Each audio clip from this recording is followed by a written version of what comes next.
السلام علیکم ریڈرز، میں ہوں رابی راول اور آپ اس وقت موجود ہیں میرے چینل رابی راول ناولز پر۔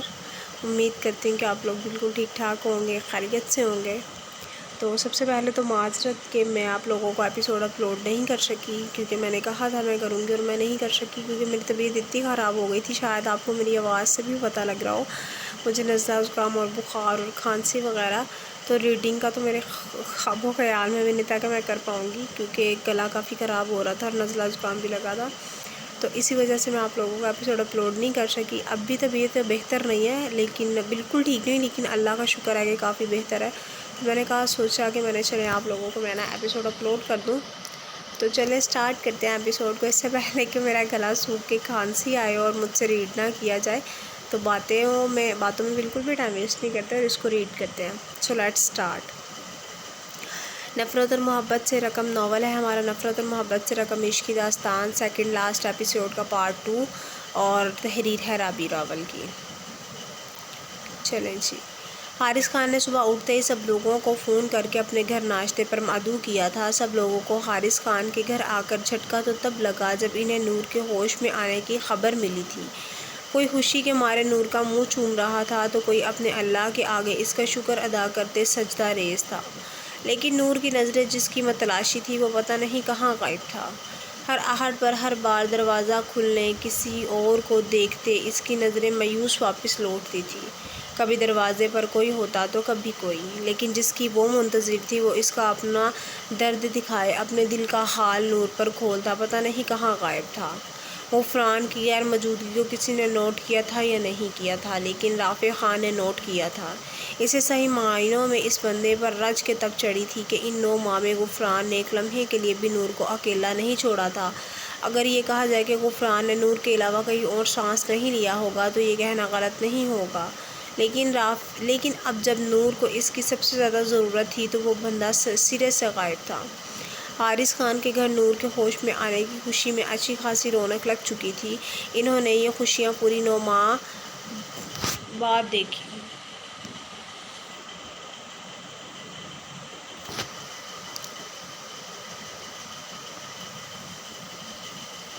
دیکھی تھی۔ ان 9 ماہ میں یہ لوگ ترس گئے تھے خوشیوں کے لیے، لیکن اللہ نے ان پر اپنا کرم کر دکھایا تھا۔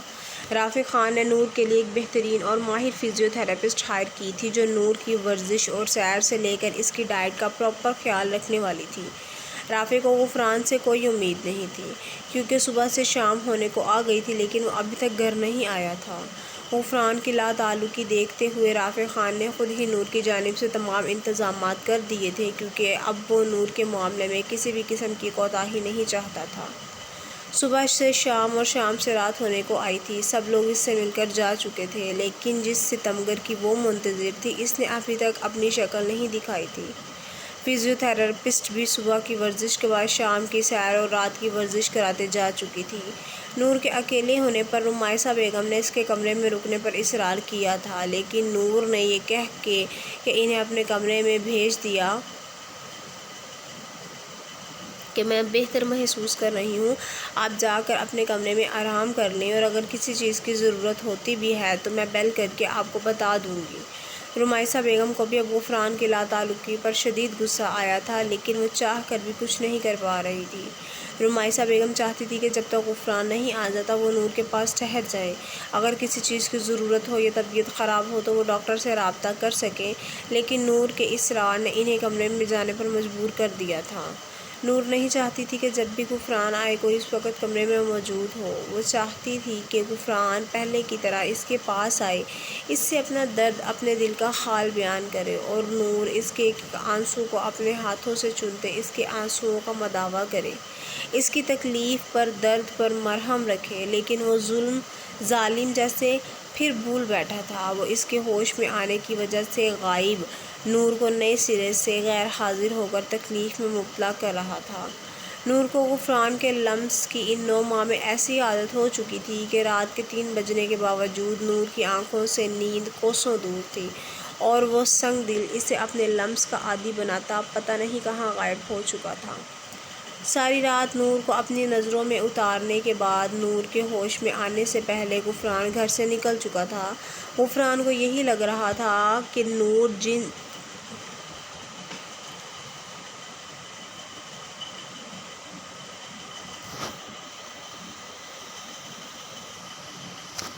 جب بھی ہوش میں آئے گی پورے خاندان کو غفران کے رویے کے بارے میں بتائے گی کہ اس نے نور کے ساتھ کیسا رویہ رکھا، اور غفران نہیں چاہتا تھا کہ نور کے بتانے پر وہ پورے خاندان کو کیسے فیس کرے گا۔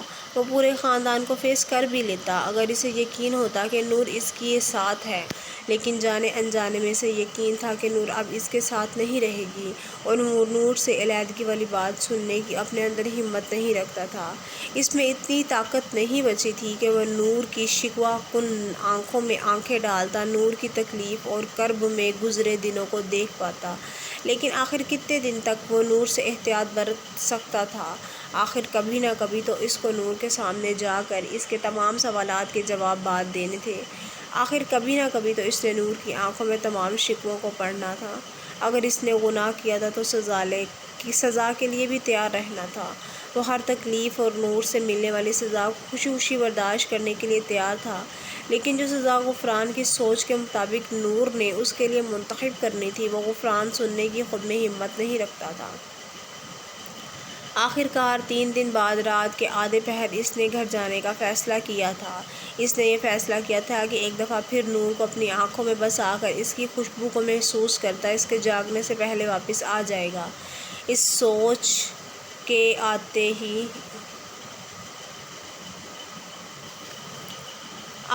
غفران کے جسم ایک الوحی سی خوشی سرشاری ہمت عطا کر دی گئی تھی، یہ سوچے بغیر کہ اس سے زیادہ وہ اس کی منتظر تھی۔ وہ تہجد کی نماز پڑھنے کے بعد دعا مانگتا گھر کی جانب روانہ ہوا۔ یہ 3 دن اس نے مسجد میں گزارے تھے، اپنے اللہ کا شکر ادا کرنے کے بعد، اپنے گناہوں کی توبہ کے ساتھ، جن کی قبولیت کا وقت شاید آن پہنچا تھا۔ غفران دیوار پھلانگتا چوروں کی طرح گھر میں داخل ہوا۔ وہ نہیں جانتا تھا کہ اس کے آنے اور جانے کا کسی کو علم ہو۔ وہ نہیں چاہتا تھا کہ اس کے آنے اور جانے کا کسی کو علم ہو۔ وہ نور کو محسوس کرتے خاموشی سے جانے کا ارادہ رکھتا تھا۔ گھر کی دیوار پھلانگنے کے بعد اتنی سردی میں اپنے کمرے کی بالکونی کا دروازہ کھلا دیکھ چند بل اس کے ماتھے پر نمودار ہوئے۔ وہ جانتا تھا کہ نور کچھ نہیں کر سکتی، لیکن کیا اس کے گھر والے اس کی غیر موجودگی میں نور سے اتنے لاپرواہ ہو چکے تھے کہ بالکونی کا دروازہ بھی بند کرنا بھول گئے تھے؟ یہ سرد ہوائیں نور کے جسم کو کتنا نقصان پہنچا سکتی تھی، کیا یہ کسی کو علم نہیں تھا؟ وہ گھر کے داخلی دروازے سے داخل ہونے کی بجائے اپنے کمرے کی بالکونی سے جانے کا ارادہ کرتا، پائپ پر چڑھتا، بالکونی میں کودا اور بالکونی کا دروازہ بند کرتے کمرے میں داخل ہوا جہاں نور بیڈ سے اٹھتی، سرہانوں کے ذریعے بیڈ پر بیٹھتی، اس کی منتظر تھی۔ نور کو غفران کی قربت کی ایسی عادت پڑی تھی کہ اس کو غفران کے بغیر نیند نہیں آتی تھی، اور اگر آ بھی جاتی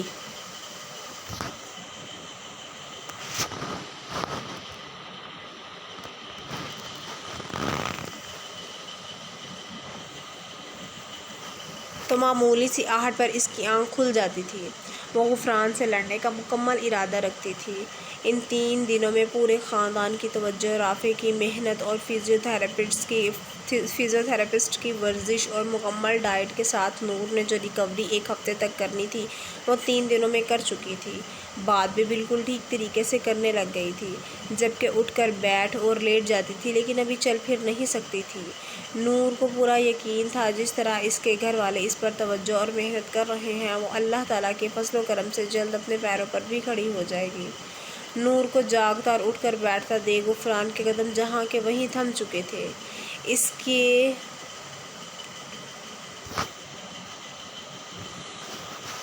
وہم و گمان میں بھی نہیں تھا کہ اس کے اس طرح آنے پر نور اس کی منتظر ہوگی۔ ان 3 دنوں میں غفران کی داڑھی بڑھ چکی تھی، کپڑے 3 دن پرانے ہی تھے، عجیب سی بکھری حالت تھی غفران کی، جو نور نے اس سے پہلے کبھی نہیں دیکھی تھی۔ غفران کی حالت دیکھتے نور کی آنکھوں سے آنسو روانی سے بہنا شروع ہوئے تھے۔ نور کے آنسو دیکھتا غفران 1 سیکنڈ کی دیر کیے بغیر نور تک پہنچتا، اس کے آنسوؤں کو اپنی انگلیوں کے پوروں سے چننے لگا۔ نور کی آنکھوں سے آنسو صاف کرتے غفران کی آنکھوں سے آنسو کب چھلکے غفران کو خود پتہ نہیں لگا۔ غفران کو اپنے چہرے پر نمی محسوس ہوئی ہی نہیں تھی۔ اس کو اپنے آنسو چھلکنے کا تب پتہ چلا جب نور نے ہاتھ بڑھاتے اس کے آنسوؤں کو اپنی انگلیوں کے پوروں سے صاف کرتے اس کے چہرے کو اپنے ہاتھوں کے پیالے میں بھرا۔ اس نے سوچا تھا جب بھی غفران آئے گا وہ خوب لڑے گی، جھگڑے گی، اس سے پوچھے گی کہ وہ تو دن تک کہاں تھا۔ اس کی تکلیف کو دیکھتے ہی تو وہ اس دنیا میں واپس آئی تھی، ورنہ تو وہ اپنے جینے کی امید کو ختم کر چکی تھی۔ اس کی غیر موجودگی پر وہ اس سے لڑنے کا پورا حق رکھتی تھی، اور اس کا ارادہ بھی ایسا ہی تھا، لیکن غفران کی حالت دیکھتی وہ ہر بات فراموش کر گئی تھی۔ یاد تھا تو صرف غفران کی تکلیف میں گزرے 9 ماہ، ہنٹر کی آوازیں اور اس کے زخموں سے گرتا خون جو اس نے 3 دن پہلے غفران کی کمر اور فرش پر دیکھا تھا، اس کے ہونٹوں سے نکلتا خون جو تھوڑی سے ٹپک رہا تھا، جبکہ نشان ابھی بھی غفران کے ہونٹوں پر موجود تھے، جن پر انگلی پھیر کر نور اپنے ہاتھ سے اس کے زخم شدہ ہونٹ پر مرہم رکھ رہی تھی۔ اپنے چہرے کے بعد اپنے ہونٹوں پر نور کے ہاتھوں کا لمس محسوس کرتے غفران کی روح تک جیسے ٹھنڈی پھوار کی چھینٹیں پڑی تھیں۔ غفران نے آنکھیں بند کرتے نور کی انگلیوں کا لمس اپنے چہرے اور ہونٹوں پر پوری شدت سے محسوس کیا۔ نور کی انگلیوں کا لمس غفران کی روح کو سکون پہنچا رہا تھا، اور غفران یہ سکون ساری زندگی محسوس کرنا چاہتا تھا، لیکن اب بھی اس کا دل گواہی دے رہا تھا کہ نور کبھی بھی اس کے ساتھ رہنے کا فیصلہ نہیں کرے گی۔ جو بھی تھا آخری فیصلہ نور کا ہی ہونا تھا، لیکن وہ نور کو چھوڑنے سے پہلے یا نور کے علیحدگی کے فیصلے سے پہلے اس سے اپنے تمام گناہوں کی معافی مانگنا چاہتا تھا، اپنے ضمیر سے گناہ کے بوجھ کو ہٹانا چاہتا تھا۔ ایک دفعہ اس کو منا کر اپنے دل میں یہ ملال نہیں رکھنا چاہتا تھا کہ کاش اگر اس نے اسے منایا ہوتا تو وہ مان گئی ہوتی۔ وہ اپنی زندگی میں اس کاش کو نکالنے کے لیے معافی کے بعد اسے منانا چاہتا تھا، لیکن پھر بھی وہ آخری فیصلے کا اختیار نور کو ہی دینے والا تھا۔ اپنے چہرے پر موجود نور کے دونوں ہاتھوں کو اپنے ہاتھوں میں تھامتے نور کے ہاتھ پر پیشانی ٹکاتا نہ رکنے والے آنسوؤں کے ساتھ بولا، نور، میں جانتا ہوں میں تمہارا گنہگار ہوں، میں نے تمہیں بہت تکلیف دی ہے، تمہیں اذیت میں مبتلا کیا، تم پر شک کیا، تمہیں طرح طرح کے برے القابات سے نوازا جنہوں نے تمہاری روح کو چھلنی کیا ہوگا۔ میں مانتا ہوں اس تکلیف کو، اس درد کو جو میرے لفظوں سے تم نے محسوس کی ہوگی۔ میں نے سوچا تھا میں تم سے معافی نہیں مانگوں گا، میں اپنے گناہوں کی معافی تم سے ہرگز نہیں مانگوں گا۔ میں چاہتا تھا کہ تم مجھے سزا دو، جتنی تمہارا دل کرے، جتنی سخت تمہارا دل کرے مجھے سزا دو، میں ہر سزا خوشی برداشت کرنے کے لیے تیار ہوں، لیکن تم جو سزا مجھے دینے کا ارادہ رکھتی ہو وہ سزا میری روح تک کو کانپنے پر مجبور کر دیتی ہے۔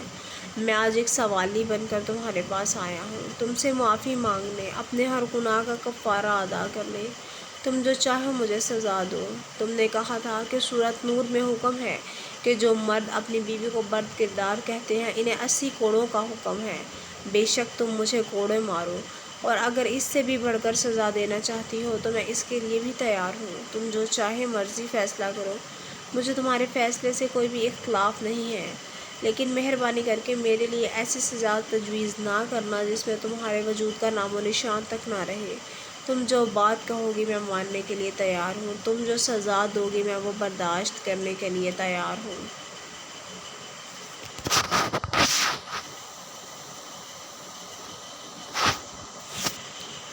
لیکن مجھ سے جدا ہونے کا فیصلہ نہ کرنا۔ وہ اپنی بات کرنے کے بعد ہذیانی انداز میں اس کے ہاتھوں کو چھوڑتا، اس کے چہرے کو اپنے ہاتھوں کے پیالے میں بھرتا، اس کی پیشانی سے اپنے ماتھے کو ٹکاتا بولا۔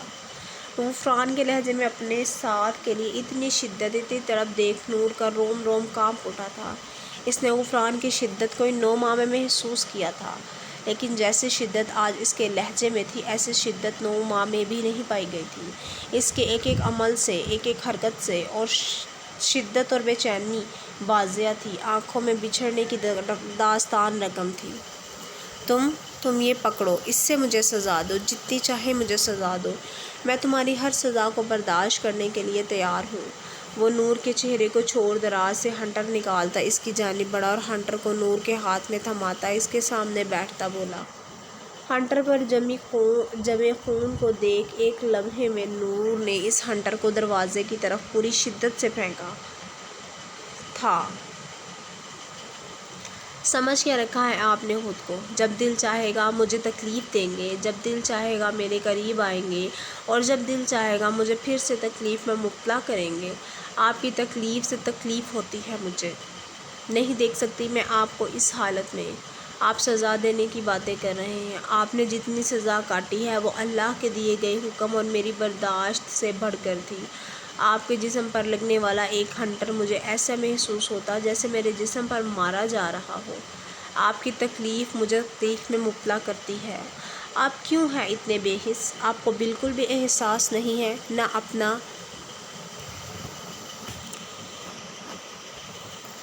نہ اپنے سے جڑے لوگوں کا۔ جب جب آپ خود کو تکلیف پہنچاتے تھے میں آپ کو روکنا چاہتی تھی، آپ کے ہاتھ کو پکڑنا چاہتی تھی، آپ کے زخموں پر مرہم رکھنا چاہتی تھی، آپ کے درد و تکلیف کو کم کر کے آپ کے آنسوؤں کو اپنے ہاتھوں سے صاف کرنا چاہتی تھی، لیکن میں مجبور تھی۔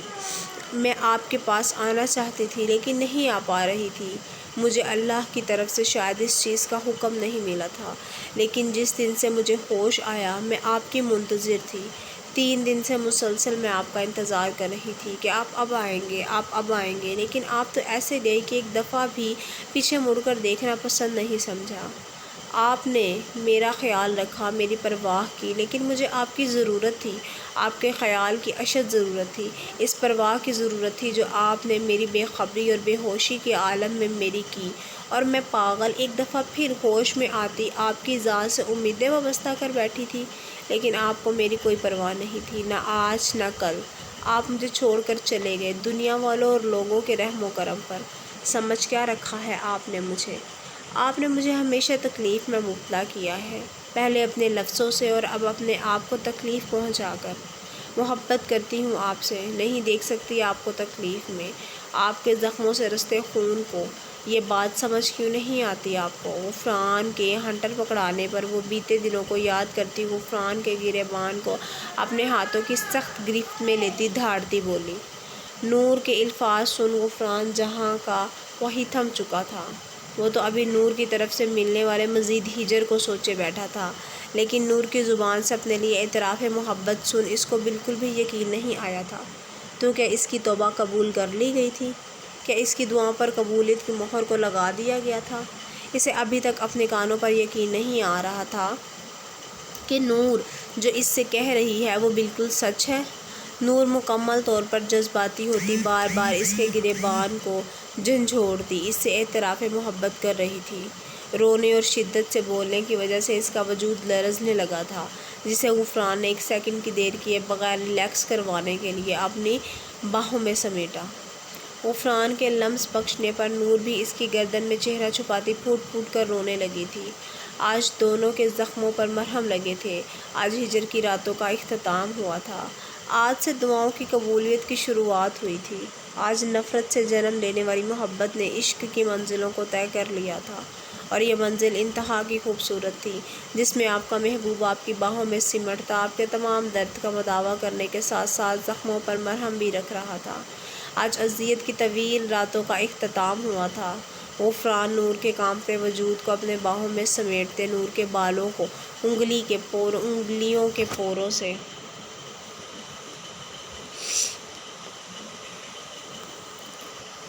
سہلاتے غفران کی بھی آنکھوں سے آنسو نکلتے نور کے بالوں میں جذب ہو رہے تھے، لیکن یہ آنسو نہ دکھ کے تھے، نہ پریشانی کے، اور نہ ہی بچھڑنے کی تکلیف پر تھے۔ یہ آنسو تو اپنے رب کا شکر ادا کرنے کے لیے تھے، اس کے فضل، اس کے کرم، اس کی عنایتوں پر تھے۔ آج ایک دوسرے کی بازو میں سمائے وہ ایک دوسرے کی روحوں پر لگنے والے زخموں پر مرہم رکھ رہے تھے۔ کمرے میں مکمل خاموشی تھی، وقفے وقفے سے بس نور کی سسکاری کی آواز نکلتی تھی۔ ایک دوسرے کے گلے لگے اپنے غم اور تکلیف کو آنسوؤں کے ذریعے بہانے کے بعد وہ دونوں پرسکون تھے۔ نور کے خوب سارا رو لینے کے بعد غفران نے نور کے چہرے کو اپنے دونوں ہاتھوں میں بھرتے اپنے روبرو کیا اور اللہ تعالیٰ کے عطا کیے گئے اس حسین تحفے کا شکر ادا کرنے کے لیے نور کی پیشانی پر جھکتے عقیدت سے بوسہ لیا۔ وہ اپنے رب کا جتنا شکر ادا کرتا اتنا کم تھا کہ اس کے رب نے اس کی دعاؤں پر قبولیت کی مہر لگاتے اس کی محبت کو عشق کی منزل عطا کی تھی۔ غفران کو یقین تھا اپنے عشق کی شدت پر کہ وہ بہت جلد اپنی شدت نور پر ظاہر کرتا اس کی محبت کو خود سے عشق کرنے پر مجبور کر دے گا۔ غفران نے نور کے ایک ایک آنسو کو اپنے لبوں سے چنتے شدت سے جھک کر اس کی کالی سیاہ بھیگی پلکوں اور سرخ سوجی لال ڈوروں والی آنکھوں کو چوما، اور رونے کی وجہ سے نور کے کپکپاتے لبوں پر پانی کا گلاس لگاتے ہونٹوں کی لڑکھڑاہٹ کو روکا، اور نور کو بیڈ پر لٹانے کے بعد اس کے ماتھے پر جھک کر دوبارہ سے بوسہ دیتا فریش ہونے کی نیت سے باتھ روم کی جانب بڑھا۔ فریش ہونے کے بعد وضو کرتا اللہ کے حضور شکرانے کے نفل کی نیت باندھ کر اللہ کا شکر ادا کرنے لگا۔ نور بیڈ پر لیٹی غفران کی ایک ایک حرکت کو ملاحظہ فرما رہی تھی، جبکہ دل غفران کے لمس کا خواہشمند تھا جس سے وہ ابھی اسے نواز کر گیا تھا۔ وہ سکون سے جائے نماز پر بیٹھا دعاؤں میں روتا اپنے اللہ کا شکر ادا کر رہا تھا۔ غفران کے شکر کو دیکھ کے نور کے دل نے بھی بے ساختہ اپنے رب کا بھیگی آنکھوں سے شکر ادا کیا، جس نے اتنے طویل عرصے کے بعد اس کی زندگی سے تمام کڑوے باب نکالتے خوشیوں کو اس کا مقدر ٹھہرایا تھا۔ دعا میں اس وقت روتا وہ خوبرو جوان ہر لڑکی کا آئیڈیل اور خواہش ہو سکتا تھا، جس کے چہرے پر پہلے کی طرح بشاشت قائم نہیں رہی تھی۔ چہرہ کمزور اور بیتے دنوں کی داستان بیان کرنے کے باوجود پرکشش نظر آتا تھا۔ ماتھے پر گرے گیلے براؤن بال، بڑی شیو اور براؤن آنکھوں پر کالی سیاہ آنسوؤں سے تر پلکیں سجدہ ریز ہوتی اپنے رب کا شکر ادا کر رہی تھی۔ بلا شبہ وہ اللہ کا بنایا گیا خوبصورت شاہکار تھا جسے نور کے نصیب میں لکھ دیا گیا تھا۔ اللہ تعالیٰ کا شکر ادا کرنے کے بعد وہ جائے نماز تہ لگا کر ایک سائڈ پر رکھتا نور کے پہلو میں آ کر لیٹتا، اس کے گرد اپنی باہوں کا حصار بناتا، اس کی گردن میں اپنے گیلے نم بالوں سمیت چہرہ چھپا گیا۔ غفران کی گرم جھلستی سانسوں کو اپنی گردن پر محسوس کرتے نور کو سکون ملا تھا۔ یہی تو وہ لمس تھا جس کی وہ پچھلے 3 دنوں سے طلبگار تھی۔ غفران کے حصار کو اپنے گرد محسوس کرتی نور غفران کی طرف کروٹ لیتی اس کے سینے میں اپنا چہرہ چھپا گئی، جب غفران نے نور کے پیٹ سے ہاتھ گزار کر اس کو خود میں سختی سے بھینچتا اس کے بالوں کو سہلانے لگا۔ غفران کے ہاتھوں کا لمس اپنے پیٹ پر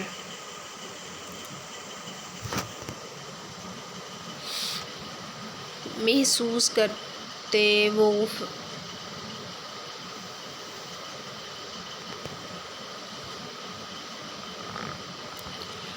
غفران میں سمٹ رہی تھی۔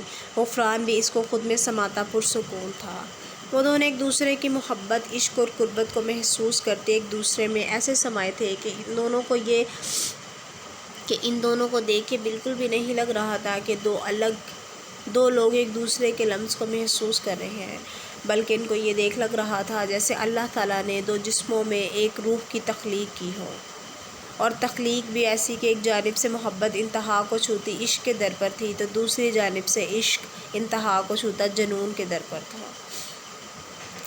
غفران کی غیر حاضری پر حارث خان، رمائسہ بیگم اور رافع خان نے بہت غصہ کیا تھا، لیکن غفران نے ان سب سے معافی مانگتے انہیں بتایا تھا کہ ایک ضروری کام آ گیا تھا جس کی وجہ سے اسے جانا پڑا۔ رافع اپنی زیر نگرانی فزیوتھراپسٹ سے نور کی ورزش کروانے آیا تھا، لیکن غفران کو دیکھ اچھا خاصا غصہ کر گیا تھا۔ لیکن غفران کے منانے پر رافع حیران ہوا۔ ایک عرصہ ہوا تھا وہ رافع کو منہ لگانا پسند نہیں کرتا تھا، اور آج اس کی ناراضگی سے اس اکڑو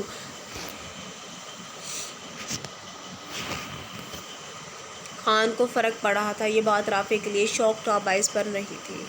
غفران کی معذرت میں رافع نے بھی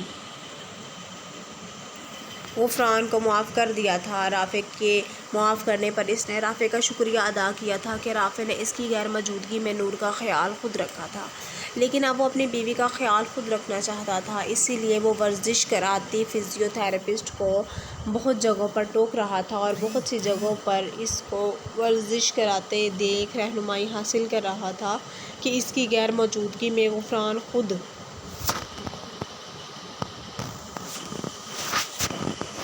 نور کو ورزش کرانے کا ارادہ رکھتا تھا کہ ڈاکٹر نے جو نور کو 1 مہینے میں ٹھیک ہونے کا کہا تھا، غفران کا ارادہ اس کو 1 ہفتے میں ٹھیک کرنے کا تھا۔ غفران نے نور کا یونی میں ایڈمیشن کروا دیا تھا۔ وہ اب مزید کسی بھی کام میں دیر نہیں چاہتا تھا۔ وہ چاہتا تھا کہ نور مزید وقت ضائع کیے بغیر جلد از جلد اپنی پڑھائی کو شروع کرے اور جلد اپنے خواب کی منزلوں کو پہنچ سکے۔ نور کو ڈاکٹر بننے میں 4 سال جبکہ روزینہ کو 3 سال درکار تھے۔ غفران نور کے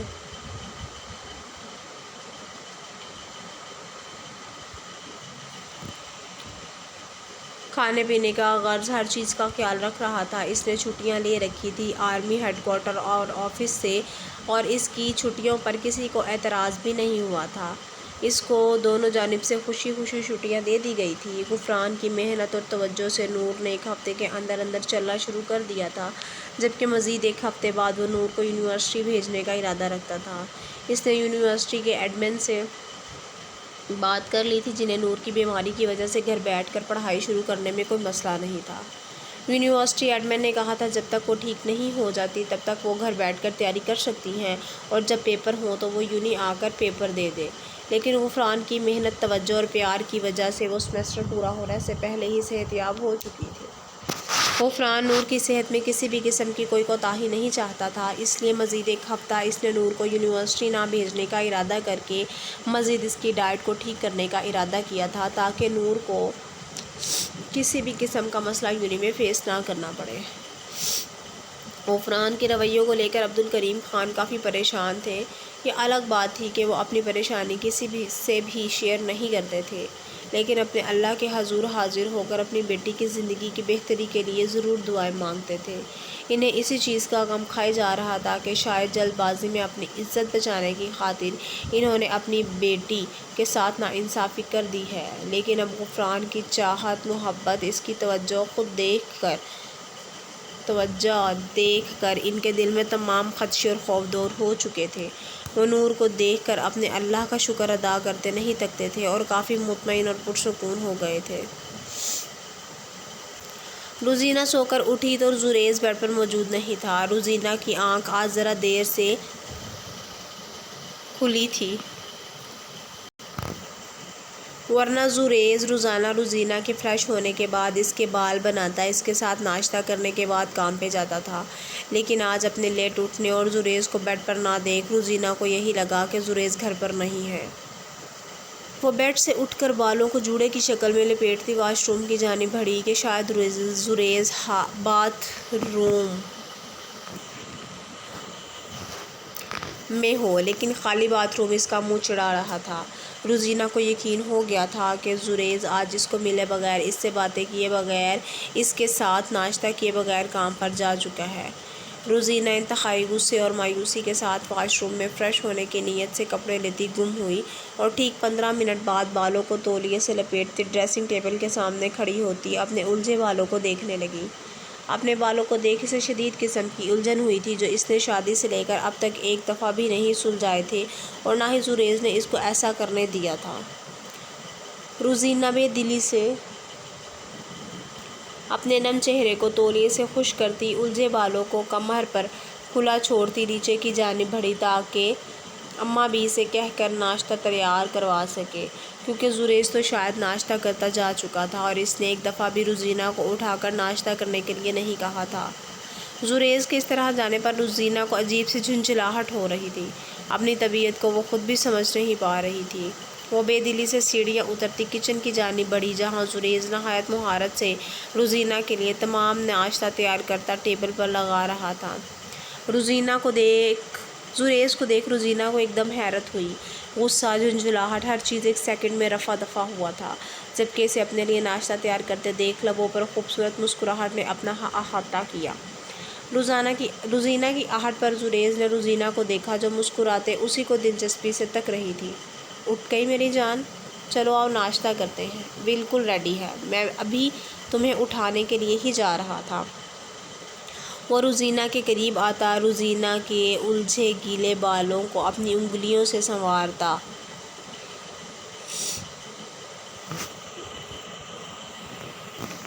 اس کی بھیگی پیشانی شدت سے چومتا،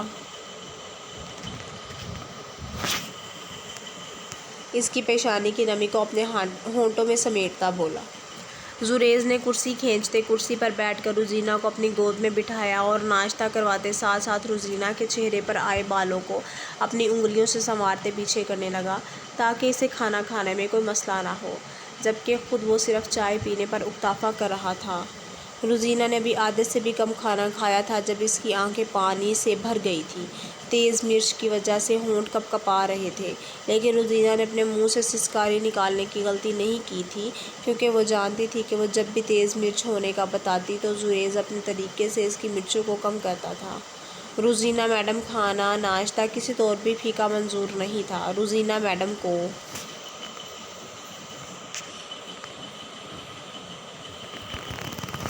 کھانا ناشتہ کسی بھی طور پر پھیکا منظور نہیں تھا اور تیز مرچ اسے ایک حد تک برداشت ہوتی تھی۔ پہل تو وہ بہت تیز مرچ ہونے پر پورا منہ کھول کر اپنے ہاتھ سے اپنے منہ کو ہوا دیتی تھی تاکہ مرچوں کو کم کر سکے، اور جب تھوڑی دیر بعد کچھ سکون ملتا تو پھر زبان سپائسی ہونے پر کھلکھلاتی، ہنستی اور کہتی کہ مزہ آ گیا اسپائسی ناشتہ کرنے کا۔ اتنی تیز مرچ روز اس کے لیے ٹھیک نہیں تھی، اس لیے روزینہ کو مرچی لگتا دیکھ زریز اپنے لبوں کو اس کے لبوں پر رکھتا اس کی مرچوں کو کم کرتا تھا۔ مقصد صرف روزینہ کو تیز مرچ سے روکنا تھا۔ زریز کے مرچ کم کرنے کے طریقے پر روزینہ نے زریز کو بتانا بند کر دیا تھا کہ اس کو مرچیں لگ رہی ہیں۔ اس وقت بھی روزینہ کی حالت دیکھ زریز کو اپنی ہنسی کنٹرول کرنا انتہائی مشکل ہو رہا تھا، اسی لیے نچلے ہونٹ کو دانتوں تلے دبائے روزینہ کے ایکسپریشنز انتہائی دلچسپی سے نوٹ کر رہا تھا۔ اب تیز مرچ برداشت نہ ہونے کی وجہ سے روزینہ کی آنکھوں سے آنسو گال پر لڑکتے دیکھ وہ اپنے چائے کا کپ ٹیبل پر رکھتا، ایک ہاتھ اس کی گردن اور ایک ہاتھ اس کے چہرے پر رکھتا، شدت سے اس کے لبوں کو اپنے ہونٹوں کی گرفت میں لیتا اس کی مرچ کو کم کرنے لگا۔ روزینہ کو زریز کے لبوں سے اپنی سانسوں میں چائے کی مہک اترتی محسوس ہوئی، جبکہ زریز کے چائے پینے کی وجہ سے گرم ہونٹ روزینہ کو ہونٹوں کو جھلسا رہے تھے۔ روزینہ کی سانسوں کو پیتے زریز کو اپنے منہ میں چائے کے ذائقے کے ساتھ مرچ لگتی محسوس ہوئی۔ اپنی زبان پر مرچوں کا ذائقہ محسوس کرتے زریز کو پتہ لگ گیا تھا کہ روزینہ کی مرچ کم ہو گئی ہے، لیکن وہ فی الحال روزینہ کو چھوڑنے کا ارادہ نہیں رکھتا تھا، اسی لیے مزید شدت سے اس کی سانسوں پر اپنی سانسوں کی حکمرانی جتاتا وہ روزینہ کے چہرے سے ہاتھ کو ہٹاتا، اس کی کمر میں ہاتھ حائل کرتا اس کو مزید خود کے قریب کر گیا۔ زریز کے اس عمل سے روزینہ کی گرفت زریز کی شرٹ پر مزید سخت ہوئی تھی، جبکہ ایک ہاتھ وہ زریز کو مارتی دور ہٹنے کا سگنل دے رہی تھی، لیکن وہ تو جیسے اس کے لبوں کی نرمی کو محسوس کرتا پیچھے ہٹنا ہی بھول گیا تھا۔ روزینہ کی آنکھوں سے گرتے آنسوؤں پر وہ روزینہ پر ترس کھاتا روزینہ کے نچلے ہونٹ کو نرمی سے اپنے دانتوں سے کاٹتا پیچھے ہٹا۔ زریز سے خلاصی ملنے پر روزینہ لمبے لمبے سانس لیتی زریز کے سینے پر سر ٹکاتی اپنی سانسوں کو ہموار کرنے لگی۔ روزینہ کا ناشتہ اور زریز کی چائے اب ویسے ہی ٹیبل پر پڑی تھی، نہ تو روزینہ کو ناشتے کی طلب رہی تھی اور نہ زریز کو چائے کی۔ اپنی سانسوں کو پرسکون ہوتا دیکھ وہ زریز کی گود سے اٹھتی زریز پر ناراضگی اور خفگی والی گھوری ڈالتی باہر کی جانب بڑھی، جب زوردار چکر آنے پر لڑکھڑائی۔ اس سے پہلے کہ وہ گرتی زریز نے ایک سیکنڈ میں اس کی طرف بھاگتے اس کے اپنی بازوؤں میں سمیٹا اور اپنے سہارے کھڑا کرتا پریشانی سے بولا، ری میری جان کیا ہوا ہے، تم ٹھیک ہو؟ ری روزینہ اپنے سر کو دونوں ہاتھوں سے تھام کر زریز کے سہارے کھڑی تھی، اسے پورا گھر گھومتا نظر آ رہا تھا جب اسے زریز کی پریشانی والی آواز سنائی دی، پتہ نہیں چکر آ رہے ہیں، کھڑا بھی نہیں ہوا جا رہا، کچھ نظر بھی نہیں آ رہا ہے، سب گول گول گھوم رہا ہے۔ وہ اپنے چکراتے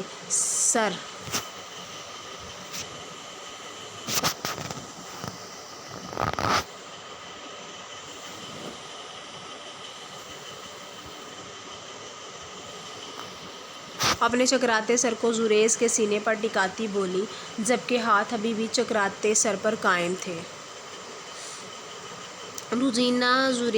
زریز روزینہ کی بات سنتا اس کو اپنی گود میں اٹھاتا کمرے کی جانب بڑھا اور اپنی جیب سے فون نکالتا ڈاکٹر کو کال کرنے لگا۔ ڈاکٹر تقریباً 15 منٹ میں ہی اس کے گھر موجود تھی۔ روزینہ کی طبیعت سنبھلنے میں نہیں آ رہی تھی اور لگاتار آتے چکروں سے روزینہ نے اب شدت سے رونا شروع کر دیا تھا، اس لیے زریز نے ڈاکٹر کو کال کی تھی تاکہ ماجرا پتہ لگ سکے کہ اتنی شدت سے چکر کیوں آ رہے ہیں، وہ بھی اتنے اچانک۔ روزینہ کا پراپر چیک اپ کرنے کے بعد ڈاکٹر نے زریز کو خوشخبری سنائی تھی اور روزینہ کو انجیکشن لگانے کے بعد اس کا مکمل خیال رکھنے کے ساتھ ساتھ ساتھ اس کی دوائیوں کا خیال رکھنے کا کہتی جا چکی تھی، کیونکہ روزینہ بھی کافی چھوٹی اور کمزور تھی۔ اللہ تعالیٰ نے اس پر اپنا کرم بہت جلدی کر دکھایا تھا۔ روزینہ کی پریگننسی کو 1 ماہ گزر چکا تھا۔ اگر آج بھی روزینہ کی طبیعت خراب نہ ہوتی تو زریز کو کبھی بھی پتہ نہیں لگنا تھا۔ اللہ تعالیٰ نے ان پر اپنا کرم کرتے روزینہ کی بن مانگی دعاؤں کو قبولیت کا درجہ عطا فرمایا تھا۔ باپ بننے کی خبر نے جہاں زریز کو خوشی اور سرشاری عطا کی تھی، وہیں وہ روزینہ کے کم عمر ہونے پر فکر مند تھا، لیکن وہ اپنی تمام فکروں کو اللہ تعالیٰ کی ذات کے سپرد کر گیا تھا جس نے اسے خوشخبری سے نوازا تھا، اور کمرے کی جانب بڑھا جہاں روزینہ اپنی بازو کو دیکھتی رونے میں مشغول تھی۔ زریز جو خوشی خوشی روزینہ کو خبر سنانے کے لیے اندر آیا تھا، روزینہ کو روتا دیکھ اس کے پاس پہنچتا اس کے چہرے کو ہاتھوں میں بھرتا فکر مندی سے پوچھنے لگا، کیا ہوا ہے ری میری جان، کیوں رو رو کر مجھے تکلیف میں مبتلا کر رہی ہو؟ ریز، اس موٹی نے مجھے اتنا بڑا انجیکشن بازو میں لگایا، میری بازو درد کر رہی ہے۔ وہ اپنی بازو کو دیکھتی ڈاکٹر کا کارنامہ زریز کو بتانے لگی، جو بالکل بھی موٹی نہیں تھی، لیکن روزینہ کو وہ ظلم و تشدد کرنے والی ایک موٹی ڈاکٹر ہی لگی تھی۔ روزینہ کے تبصرے پر زریز نے اپنے امڑتے قہقہے کو بامشکل روکتے روزینہ کی بازو پر لب رکھے جہاں موٹی ڈاکٹر نے روزینہ کو انجیکشن لگایا تھا۔ کسی کو ایسے نہیں بولتے میری جان، تم بھی تو ڈاکٹر بن رہی ہو، تو اگر تم کل کو کسی مریض کو انجیکشن لگاؤ گی اور وہ تمہیں موٹی کہے گا تو کیا تمہیں اچھا لگے گا؟ جو بھی تھا، زریز اپنی بیوی کے معصومیت کے باوجود بھی بدتمیزی نہیں سکھا سکتا تھا، اسی لیے وہ اس کی آنکھوں سے آنسو صاف کرتا، اس کی دونوں آنکھوں پر اپنے لب رکھتا محبت سے بولا، میں ڈاکٹر بن رہی ہوں، لیکن میں کسی کو بھی انجیکشن نہیں لگاؤں گی، بلکہ میں مریضوں کو دوائیوں سے ٹھیک کیا کروں گی۔ روزینہ کی عجیب سی منطق پر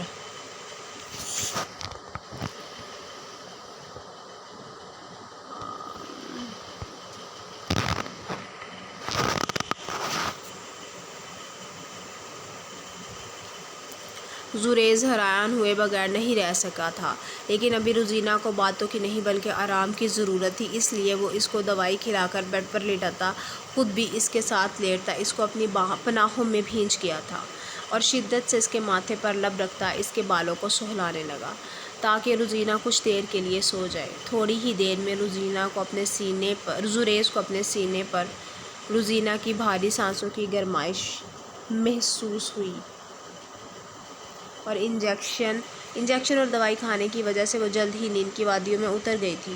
زریز نے اس کے الجھے ہلکے گیلے بالوں پر لب رکھتا اس کی خوشبو کو اپنے سانسوں میں اتارتا خود بھی آنکھیں موند گیا۔ ریڈرز، یہ تھی آج کی ایپیسوڈ۔ جانتی ہوں تھوڑی سی مسٹیکس تھی، لیکن طبیعت خراب ہونے کی وجہ سے جیسا لکھا گیا امید کرتی ہوں آپ لوگوں کو پسند آیا ہوگا، اور جانے سے پہلے میرے چینل کو لائک کر کے، کمنٹ کر کے اور سبسکرائب کر کے شیئر کر کے پھر جائیے گا۔ میں امید کرتی ہوں کہ آپ لوگوں کو میرا ناول بہت پسند آئے گا۔ انشاءاللہ لاسٹ ایپیسوڈ کا پارٹ 1 اور 2 رہ گیا، وہ بھی میں جلد ہی اپلوڈ کروں گی، بس میری تھوڑی سی طبیعت جو ہے وہ بہتر ہو جائے تو انشاءاللہ جو لاسٹ ایپیسوڈ کی پارٹ 1 کے ساتھ آپ لوگوں کے ساتھ ملاقات ہوگی۔ تب تک کے لیے مجھے دعا میں یاد رکھیے کہ اللہ تعالیٰ میری طبیعت ٹھیک کر دے اور میں جلد سے جلد آپ لوگوں کو ایپیسوڈ دے سکوں۔ اللہ حافظ، فی امان اللہ۔